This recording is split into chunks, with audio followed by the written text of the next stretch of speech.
Vamos lá, começando a falar sobre as NRs 4, 5, 6, 7, 8 e 9. Começando aqui pela NR4, onde nós temos que ela estabelece a obrigatoriedade, né, das empresas organizarem e manterem em funcionamento o Serviço Especializado em Engenharia e Segurança e em Medicina do Trabalho, o SESMIT. As especialidades do SESMIT, de acordo com o dimensionamento, né, correto, deve conter os seguintes profissionais: técnico de segurança do trabalho, engenheiro de segurança do trabalho, auxiliar de enfermagem do trabalho, enfermeiro do trabalho e médico do trabalho. Conforme eu comentei,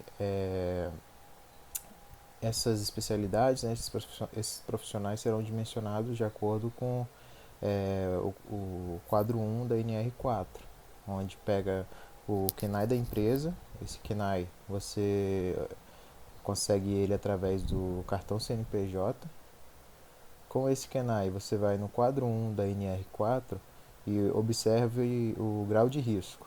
Com esse grau de risco a gente vai até o quadro 2 da NR4 e vê o dimensionamento correto, né, de acordo com o número de funcionários e o grau de risco.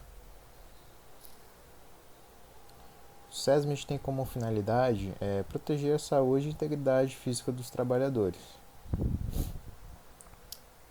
Ok?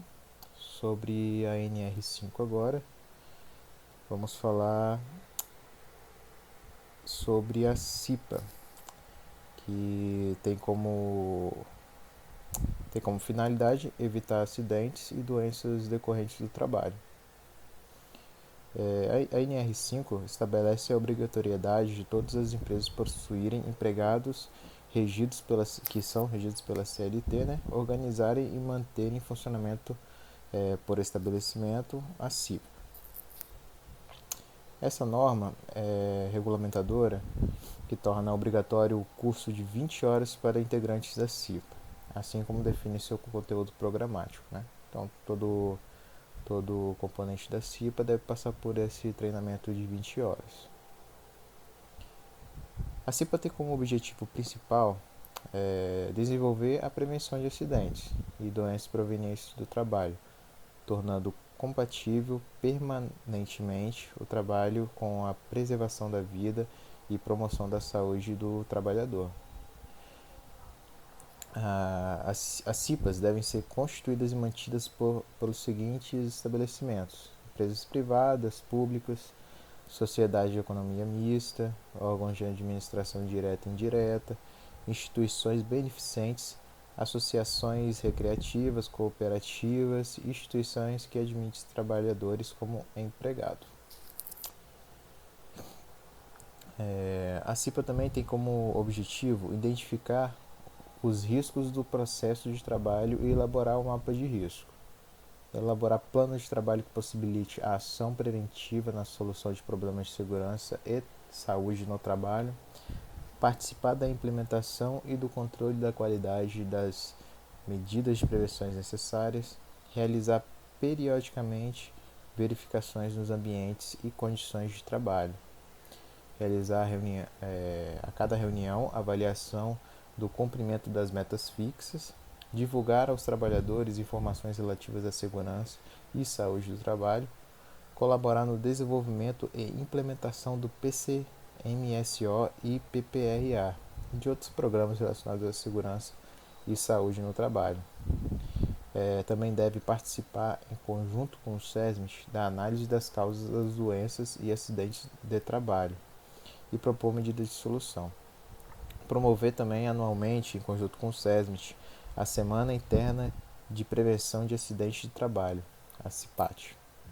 Participar anualmente, em conjunto com a empresa, de campanhas de prevenção de AIDS também. A NR6, falando agora sobre ela, define e estabelece os tipos de equipamentos de proteção individual, os EPIs, que as empresas estão obrigadas a fornecer a seus empregadores. Seus empregados, na verdade. Empregadores é a empresa. Regras quanto ao uso do EPI. Ele deve ser adequado aos riscos existentes na atividade. Ele deve possuir o CA, que é o Certificado de Aprovação. Os funcionários devem ser treinados para a correta utilização do equipamento.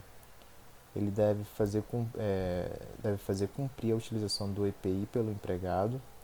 E deve haver também a ficha de registro de fornecimento do EPI.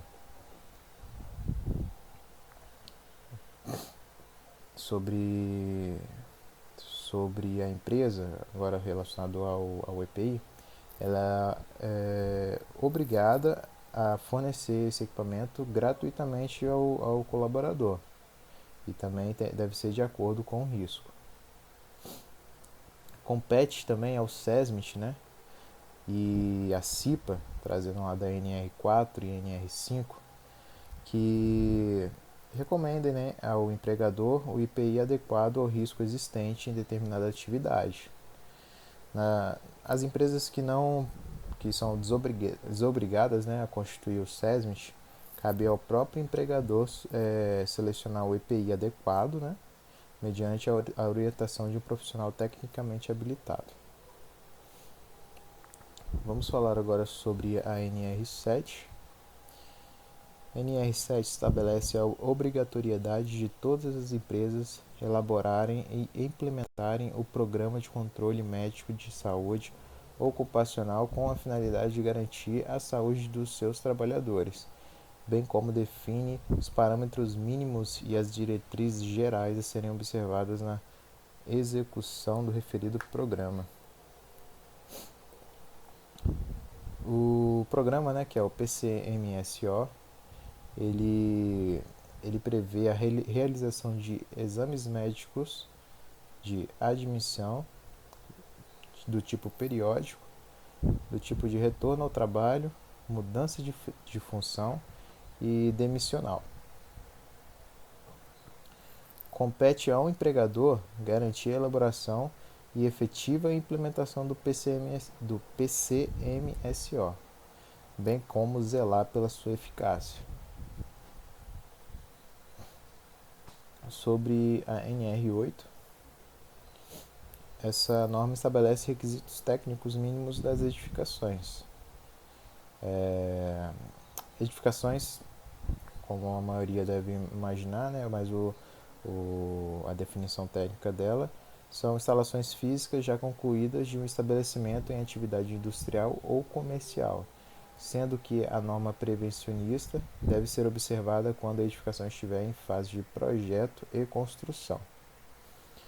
Bom, essa norma estabelece requisitos técnicos mínimos, né, como eu tinha comentado, sobre circulação, proteção contra intempéries, né.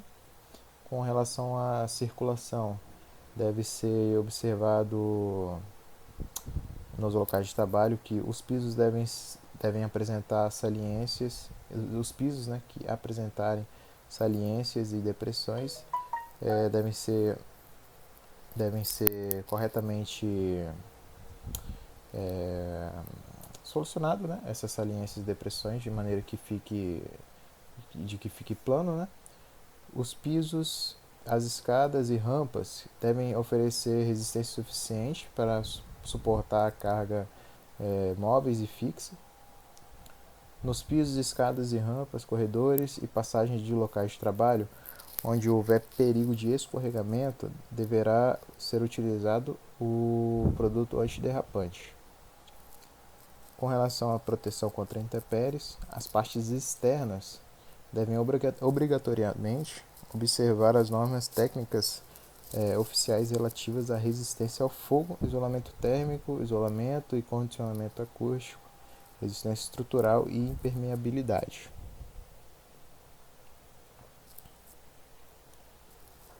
Falando agora sobre a última NR, a NR9, ela estabelece a obrigatoriedade de a empresa elaborar e implementar o PPRA, que é o Programa de Prevenção e Riscos Ambientais. O PPRA tem como finalidade preservar a saúde e a integridade física dos trabalhadores, através da antecipação e reconhecimento, avaliação e consequente controle da ocorrência dos riscos ambientais existentes ou que venham a existir no ambiente de trabalho. Para efeito dessa NR, né, consideram-se riscos ambientais os agentes físicos, químicos e biológicos existentes no ambiente do trabalho. Se a gente observar, né, toda não, né, temos 4 NRs aqui que estão diretamente correlacionadas, né, que é a NR4, NR5, 7 e 9. Todas elas tratam referente ao risco à saúde, né. A NR4 com a equipe técnica, né, no caso SESMIT, e a NR5 que vem com a CIPA, né, essas duas comissões que devem se conversar, né, e propor medidas que possam vir a prevenir acidentes, né? E NR7 e a NR9 que tratam da avaliação e controle de exames e análise de riscos. Então, todas elas relacionadas à prevenção e de riscos à saúde. E é isso.